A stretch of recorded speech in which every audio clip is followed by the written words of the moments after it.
La dernière notification de courriel a retenti sur mon téléphone alors que je fermais mon ordinateur portable. Une autre journée réussie chez TechVision, l'entreprise de logiciels que j'avais bâtie à partir de zéro au cours des 5 dernières années.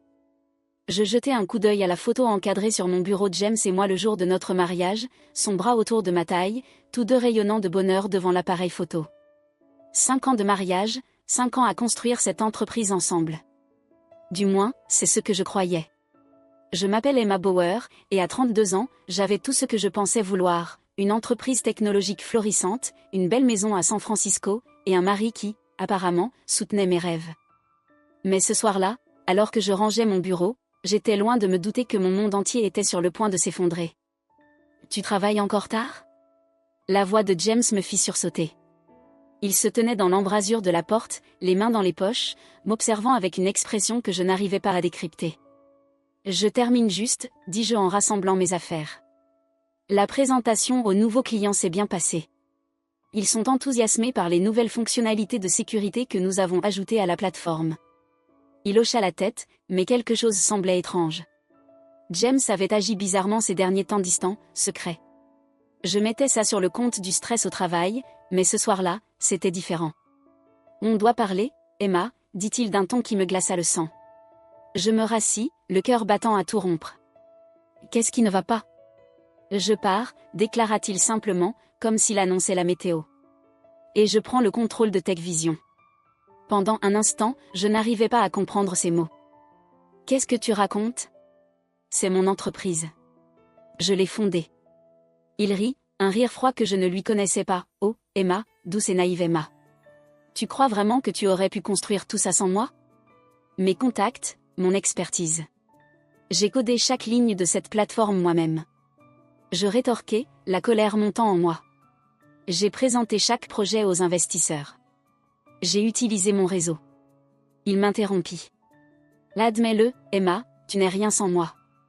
Puis, il sortit son téléphone et me montra un courriel. Le conseil d'administration a voté. Avec effet immédiat, je suis le nouveau PDG. Mes mains tremblaient en lisant le courriel. D'une manière ou d'une autre, dans mon dos, James avait convaincu le conseil de m'évincer. Mon entreprise, ma création, m'était arrachée. Comment, murmurai-je. Mais les pièces du puzzle commençaient à s'assembler, les longues soirées au bureau, les appels téléphoniques secrets, la manière dont il avait insisté pour gérer toute la paperasse légale lors de l'entrée des investisseurs. Tout était presque trop facile. Il dit, avec un sourire narquois, pendant que tu jouais à la programmeuse, moi, je faisais les vrais mouvements, construire des relations, sécuriser des fidélités. Tout le monde sait que tu n'es qu'une façade pour la diversité. La fondatrice asiatique qui fait bonne presse. Mais le vrai pouvoir ? Ça a toujours été moi. Je me levai, la fureur me consumant. Tu ne peux pas faire ça. Je vais me battre. Il rit à nouveau. J'ai déjà transféré tout notre code source sur mon serveur privé. La liste des clients aussi. Bonne chance pour recommencer à zéro. Il se dirigea vers mon bureau, prenant notre photo de mariage. Tu sais quel est ton problème, Emma ? Tu n'as jamais appris à jouer au jeu. La tech, ce n'est pas le code. C'est le pouvoir. Et toi ? Tu es impuissante. Le bruit du verre brisé me fit sursauter alors qu'il laissait tomber le cadre. Nos visages souriants, désormais fissurés et brisés sur le sol. Vide ton bureau d'ici demain matin, dit-il en se tournant pour partir. Oh, et Emma, ne t'embête pas à essayer de te connecter au système. Ton accès a été révoqué. Je restais là, entouré des restes de mon travail de toute une vie, sentant tout s'effondrer autour de moi. Mais alors que je le regardais s'éloigner, quelque chose en moi s'endurcit. Il pensait m'avoir brisé, mais il venait d'allumer une flamme. Merci, lançai-je après lui. Il s'arrêta, se retournant avec une expression confuse. Pourquoi ? Je souris, bien que mon cœur battait à tout rompre. Pour la motivation. Le lendemain matin, je suis arrivé tôt pour découvrir que ma carte d'accès avait déjà été désactivée. La sécurité m'a escorté jusqu'à mon bureau, où j'ai silencieusement rangé mes affaires personnelles dans un carton. En traversant une dernière fois les couloirs, j'ai vu les regards pleins de pitié de mes anciens employés, des personnes que j'avais recrutées, formées et en qui j'avais cru. James m'observait depuis son nouveau bureau, mon ancien bureau, avec ce sourire suffisant toujours scotché sur son visage. Il pensait avoir gagné, que je disparaîtrais tranquillement dans l'oubli. Il n'avait aucune idée de ce qui l'attendait. Ce soir-là, dans mon appartement vide, James était déjà parti, ne laissant qu'une demande de divorce posée sur le comptoir de la cuisine. J'ai ouvert mon ordinateur portable et commencé à coder. Je n'avais pas besoin de son code volé ni de sa liste de clients. J'avais bien mieux, des connaissances, de la détermination et un désir ardent de lui prouver qu'il avait tort. « Tu n'es rien sans moi ». Ces mots résonnaient dans ma tête tandis que mes doigts glissaient sur le clavier. J'allais lui montrer à quel point il avait tort. Miss Bauer, une voix m'a tiré de mes pensées. Elisa, ma première employée, se tenait dans l'entrée de mon bureau improvisé. Tout juste diplômée en informatique de Berkeley, elle me rappelait moi à son âge brillante, enthousiaste et sous-estimée. La démo est prête, dit-elle, presque en sautillant d'excitation. Je l'ai suivie jusqu'à l'espace de développement où notre petite équipe s'était rassemblée, 5 personnes, c'était tout. Loin des plus de 100 employés de TechVision, mais ce qui nous manquait en effectif, nous le compensions par notre talent et notre motivation. Montrez-moi, ai-je dit en prenant place. La démonstration était parfaite. Notre système d'intelligence artificielle détectait et neutralisait les menaces plus rapidement que tout ce qui existait sur le marché, y compris la plateforme de TechVision. Mais, plus important encore, il apprenait de chaque attaque, devenant ainsi plus fort et plus intelligent. C'est incroyable, ai-je murmuré en regardant le système s'adapter en temps réel. Combien de temps avant qu'on puisse le présenter aux investisseurs ? 2 semaines, répondit Lisa avec assurance. Nous devons juste peaufiner l'interface et effectuer les derniers tests. J'ai hoché la tête, sentant l'espoir renaître en moi. Nous avions quelque chose de spécial ici, quelque chose qui pouvait tout changer. Le lendemain matin, j'ai reçu une visite inattendue. Sarah Martinez, ancienne responsable des ventes de TechVision, est entrée dans notre bureau sans prévenir. Pas mal comme installation, dit-elle en regardant notre espace modeste. Ça change des grands jours, non ? Je me suis crispée. Sarah avait été parmi les premières à se ranger du côté de James lors de la prise de contrôle. « Que veux-tu » ai-je demandé. Elle s'est assise, le visage grave. « La situation chez TechVision ? Elle est catastrophique, Emma. James est en train de couler la boîte. La plateforme stagne, les clients sont mécontents, et les meilleurs talents partent. » J'ai gardé un ton neutre, bien que mon cœur battait à tout rompre. « J'ai entendu des rumeurs sur ce que tu construis ici. » Elle se pencha vers moi. On dit que c'est révolutionnaire. Je veux en être. Je l'ai étudié attentivement. Pourquoi devrais-je te faire confiance ? Parce que je me suis trompée sur James, dit-elle doucement. Nous nous sommes tous trompés. Et parce que j'ai apporté ceci. Elle sortit une clé USB, des rapports internes montrant des vulnérabilités graves dans la plateforme de sécurité de TechVision. James est au courant, mais il refuse d'allouer des ressources pour les corriger, dit-elle. Il est trop occupé à impressionner les investisseurs avec des fonctionnalités tape-à grave l'œil. J'ai pris la clé, l'esprit en ébullition. Ces informations étaient précieuses, mais quelque chose semblait louche. Où est le piège ? Sarah sourit. Pas de piège. Je veux juste être dans l'équipe gagnante cette fois. Et Emma, c'est toi. Après son départ, j'ai demandé à mon équipe d'analyser la clé USB pour détecter tout malware avant de l'utiliser. Les rapports étaient légitimes et accablants. La plateforme de TechVision présentait des failles de sécurité critiques mettant les clients en danger. J'ai travaillé tard ce soir-là, réfléchissant à ce que je devais faire. La chose éthique aurait été d'alerter les clients de TechVision à propos des vulnérabilités, mais James trouverait un moyen d'étouffer l'affaire, et cela révélerait trop tôt nos intentions. Non, il fallait être plus malin. Stratégique. Le lendemain matin, j'ai convoqué une réunion d'urgence avec l'équipe. On accélère notre calendrier, ai-je annoncé. Je veux que tout soit prêt pour la présentation dans 1 semaine. 1 semaine ? Les yeux de Lisa s'écarquillèrent. Mais on n'a pas terminé les tests. Alors, on travaille jour et nuit, ai-je dit fermement. Faites-moi confiance, notre moment est maintenant. Les 7 jours suivants furent une folie de codage, de tests et de raffinement. Nous avons pratiquement vécu au bureau, survivant grâce au café et aux plats à emporter. Mais en voyant mon équipe se surpasser, avec tant de dévouement, j'ai su que nous avions quelque chose de spécial. La veille de notre première grande présentation aux investisseurs, j'ai reçu une autre visite inattendue.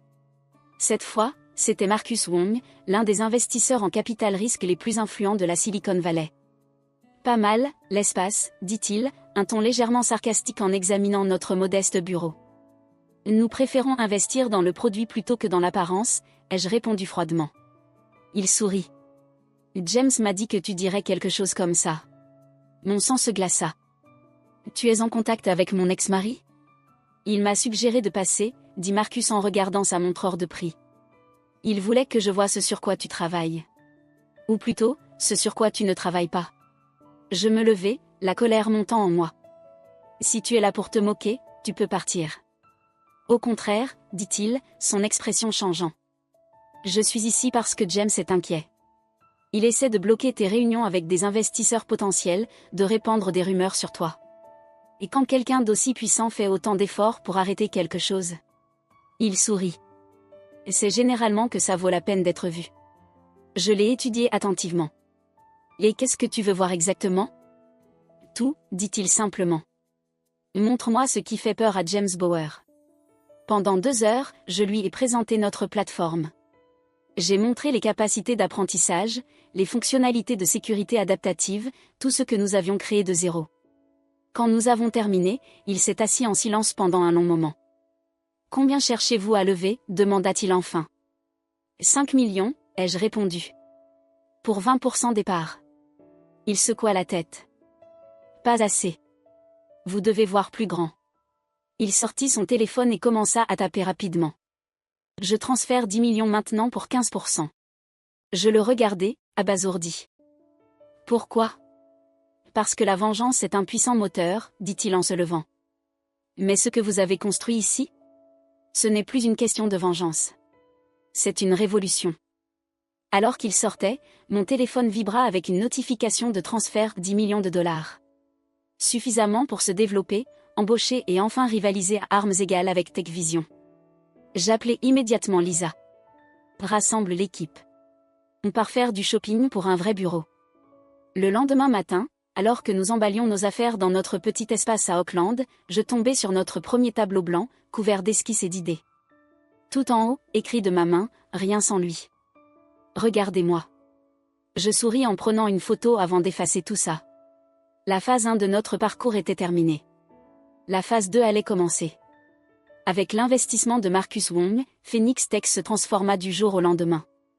Nous emménageâmes dans un bureau élégant au centre de San Francisco, recrutâmes les meilleurs talents et accélérâmes notre calendrier de développement. Mais le véritable tournant arriva 3 mois plus tard, lorsque le monde de la cybersécurité fut secoué par une énorme fuite de données. La plateforme de TechVision avait échoué de manière catastrophique. Une vulnérabilité, la même que Sarah m'avait signalée, avait laissé des dizaines de grandes entreprises exposées. Les données des clients étaient compromises, les prix des actions s'effondrèrent, et les médiatèches se déchaînèrent. J'étais en réunion lorsque James fit irruption. « Qu'est-ce que tu as fait » lança-t-il, furieux. Sa voix tremblait de rage. « Je n'ai rien fait » répondis-je calmement. « Les vulnérabilités de ta plateforme ont causé ça. Tu étais au courant. Tu aurais pu nous avertir, comme tu m'as averti avant de voler ma société. » Je ne pus m'empêcher d'afficher une certaine satisfaction dans ma voix. Et d'ailleurs, j'ai essayé de te prévenir. Sarah Martinez t'avait apporté ces rapports il y a des mois. Son silence disait tout. L'admets-le, James. Tu étais tellement occupé à jouer à des jeux de pouvoir que tu as oublié l'essentiel, construire quelque chose qui fonctionne réellement. Les semaines suivantes furent un chaos total dans le monde de la tech. Les clients de TechVision désertaient en masse, désespérés de trouver une alternative sécurisée.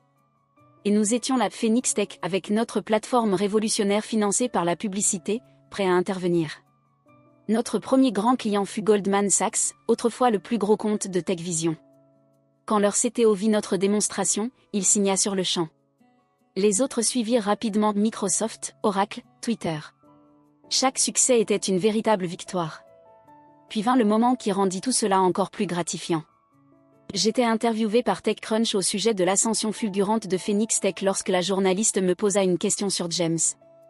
La société de votre ex-mari traverse une période difficile, dit-elle. Avez-vous un commentaire sur les récents problèmes de TechVision?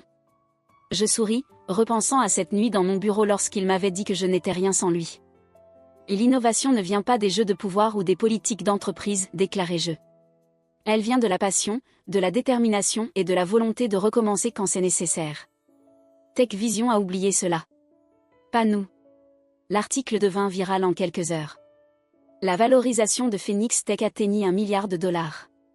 Nous étions officiellement une licorne. Ce soir-là, alors que je regardais la baie depuis mon nouveau bureau, Lisa frappa à ma porte. Il y a quelqu'un qui veut te voir. C'était James. Il avait l'air différent, fatigué, abattu. L'arrogance avait disparu de sa posture. Je vends Tech Vision, dit-il sans préambule.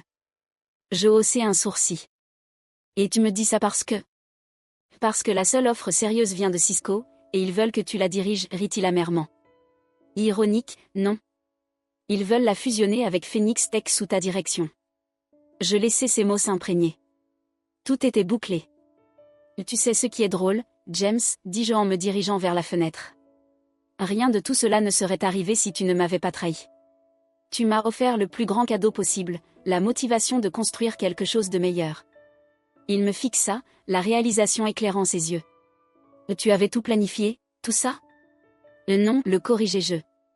J'ai simplement travaillé plus dur que toi, construit de meilleurs produits que toi, dirigé mieux que toi. Tout ce que tu prétendais que je ne pouvais pas faire sans toi, je l'ai fait. Et je l'ai fait mieux. Après son départ, je réunis toute l'équipe. En regardant ma team, désormais forte de plus de 200 personnes, je ressentis une immense fierté. Phoenix Tech a commencé comme une histoire de revanche d'une femme, leur dis-je. Mais c'est devenu bien plus grand. Nous ne sommes pas juste une entreprise, nous sommes la preuve que parfois, les meilleures histoires de succès commencent avec quelqu'un qui vous dit que vous allez échouer. 2 semaines plus tard, je signai les papiers d'acquisition. Tech Vision, l'entreprise qui m'avait été volée autrefois, était désormais une division de Phoenix Tech. Le prix? $500 millions, une fraction de notre valeur. Le nom de James ne figurait nulle part dans le nouvel organigramme. Ce soir-là, en rangeant une vieille photo de mariage, celle qu'il avait brisée, je ressentis enfin la paix. Le verre brisé avait été remplacé, mais je la gardais comme un rappel. Pas de ce que j'avais perdu, mais de ce que j'avais gagné, la force, l'indépendance et la certitude que je n'étais jamais rien sans lui. J'étais tout sans lui, et je valais bien plus que n'importe quelle revanche. Alors que la nouvelle de l'acquisition se répandait dans la Silicon Valley, je reçus des centaines de messages de femmes dans la tech partageant leurs propres histoires d'avoir été sous-estimées et négligées. Chacun d'eux renforçait ce que j'avais appris, le succès ne consiste pas à prouver que les autres ont tort, il s'agit de prouver que vous avez raison. Phoenix Tech continua de croître, s'étendant à de nouveaux marchés et technologies. Nous avons lancé une fondation pour soutenir les femmes dans les STEM, offrant des bourses et des programmes de mentorat. La fille à qui on avait dit qu'elle n'était rien aidait maintenant d'autres à devenir quelque chose d'extraordinaire. Et James? La dernière fois que j'ai entendu parler de lui, il essayait de lancer une autre start-up. Mais la Silicon Valley a une longue mémoire, et certains ponts, une fois brûlés, le restent. Quant à moi, je garde cette photo de mariage brisée dans mon tiroir de bureau, pas parce que j'en ai encore besoin, mais pour me rappeler, ainsi qu'aux autres, une vérité importante. Parfois, les personnes qui essaient de vous briser finissent par vous rendre inébranlable. C'est ça, le truc avec les phénix, ils ne font pas que renaître de leurs cendres, ils s'élèvent.